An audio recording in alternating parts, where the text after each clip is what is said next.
Hello, kakabsat! Yan ang orat.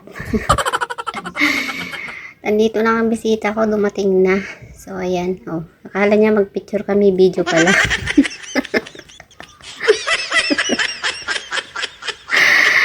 So, ayan, kakaakyat namin kasi kumain kami sa baba. Kumain kami ng sa KFC. So, ayan, busog pareho. So, ayan, nagpapahinga. Humiga muna saglit. Ganito lang naman ang banding namin eh. Hindi kailangan yung malaking pera, or may pera para makalabas. Okay na yan na banding. Diba? So, yan. Kami, panoorin nyo kami kung paano kami magbanding.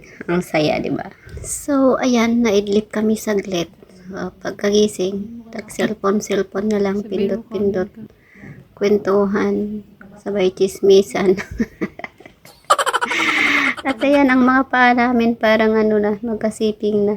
Habang nagkukwento, nagsisilpon mga yarn. Ganyan lang. Ayan si Ate Nancy.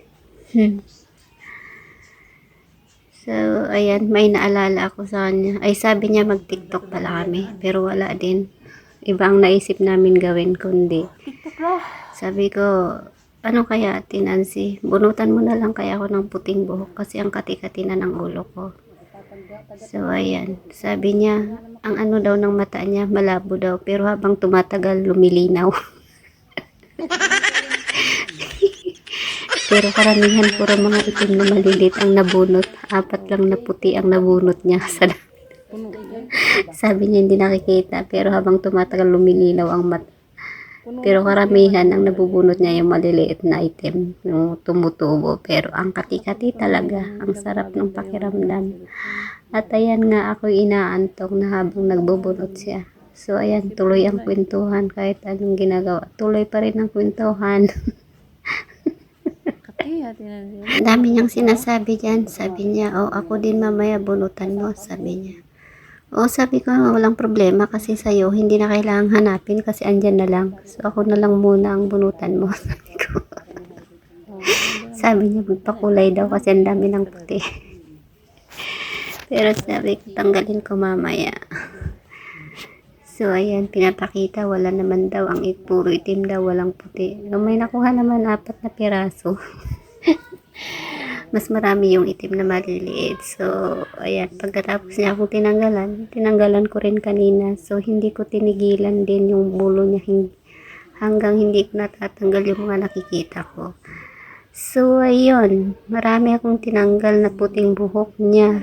So, ang ganda na ngayon ng buhok niya kasi wala na yung nakikitang itim wala nang nakikitang puti pala. Anong sinasabi ko? Naintindihan nyo ba? Ay, nalilito ako sa sinasabi ko. Basta tinanggal ko yung puti din niya. Ay, nabawasan yung mga puti niya kasi yun daw ang naipon niyang stress sa buhay. Doon nakikita daw na stress siya. Kaya yun. Ay, nakabuhay. Ay, habang ako'y tinatanggalan, ako din naaantok. Ay, Diyos ko.